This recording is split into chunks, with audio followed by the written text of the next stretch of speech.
Hello hello hello and welcome back. तो हमने lecture 6 के अंदर फंक्शंस को कवर किया था, फंक्शंस की फंक्शनैलिटी को कवर किया था और फंक्शन किस तरह काम करते हैं इस चीज़ को देखा था। अब हम लेक्चर 6 के अंदर ये देखेंगे कि फ़ंक्शन के जो हमने पिछले लेक्चर में डिस्कस किया था, रिटर्न टाइप्स क्या है, मल्टीपल पैरामीटर को किस तरह यूज़ करना है। अगर हमारे पास एक से ज़्यादा आर्ग्यूमेंट्स हैं, यानी कि हम 10-20 वैल्यूज़ या उससे भी ज़्यादा वैल्यूज़ आ जाती हैं, यूज़र दे देता है, तो उसको किस तरह हैंडल करना है। और ऑपरेशन जिस तरह के एडिशन, सब्ट्रैक्शन, मल्टीप्लिकेशन और पावर्स वाले जो है, ये हम कैलकुलेटर की मदद या कैलकुलेटर किस तरह बना सकते हैं फंक्शन की हेल्प से, इस सारे को देखेंगे। सबसे पहले पहले हम जाते हैं function that returns value. Return value है होती क्या है?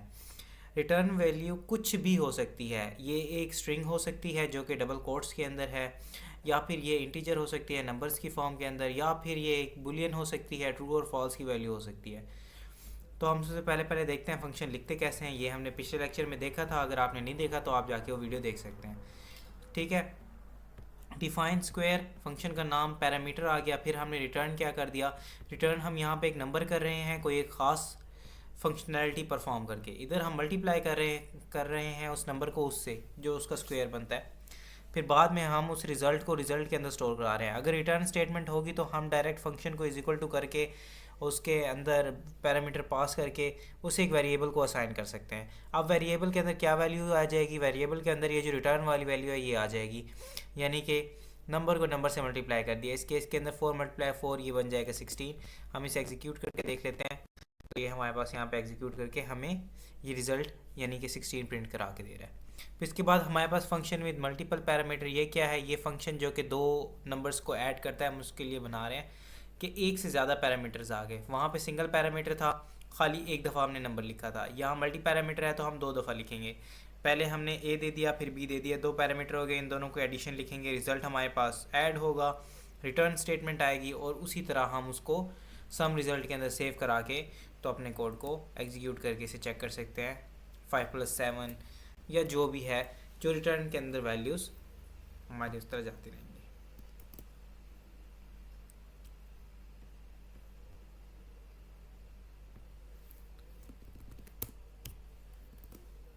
ठीक है।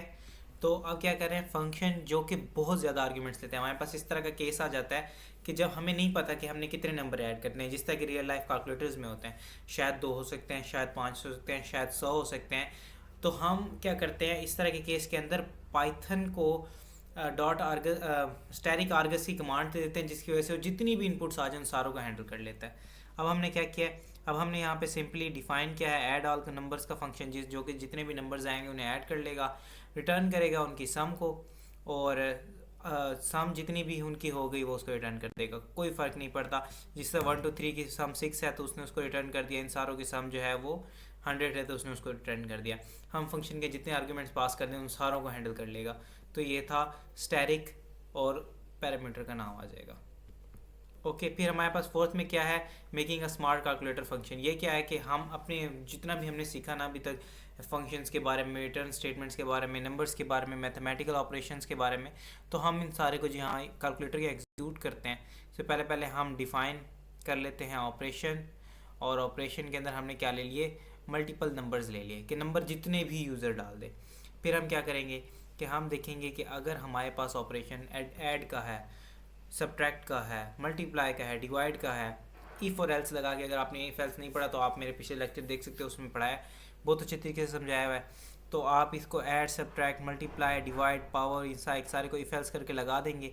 फिर हम रिज़ल्ट को जो है नंबर्स के ज़ीरो और उनके एडिशन, इन सारे को देख लेंगे इसके अंदर। फिर हम कैलकुलेट मतलब उसको प्रिंट करा देंगे। जिस तरह आप देख सकते हैं हमारा सिंपल सा कैलकुलेटर एग्जीक्यूट हो गया। आप ना इस कोड को एक दफ़ा देख लें, इसकी पिक्चर बना लें, इसको ट्राई करें जाके। ये आपके फंक्शन को सीखने में बहुत ज़्यादा मदद करेगा। इसके अलावा आप इससे इफ़ एल्स वाले स्टेटमेंट्स भी सीखेंगे और हमने किस तरह फंक्शन बनाया। अब हमें ज़्यादा कुछ नहीं करना पड़ता, हमें सिर्फ ये करना पड़ता है कि हम फंक्शन को कॉल करते हैं, उसको ये बताते हैं कि ऑपरेशन कौन सा परफॉर्म करना है, और हम इसके अलावा उसको ये नंबर दे देते हैं कि इन नंबर्स के ऊपर आपने काम करना है। पावर के लिए हम सिंपली हमने उनको पावर वाला दे दिया। ये बस इस तरह समझें कि हमने कैलकुलेटर को बता दिया कि आपने करना क्या है, और वो सिर्फ और सिर्फ फंक्शन को हमने कॉल करना पड़ता है। उसे हमें एक पैरामीटर ऑपरेशन का और दूसरा नंबर्स का देना पड़ता है कि हमने जितने नंबर्स देने हम दे सकते हैं। तो बस यही यहाँ हो रहा है, दैट सिंपल। दैट्स ऑल, मिलते हैं अपनी अगली वीडियो में, तब तक के लिए बाय बाय।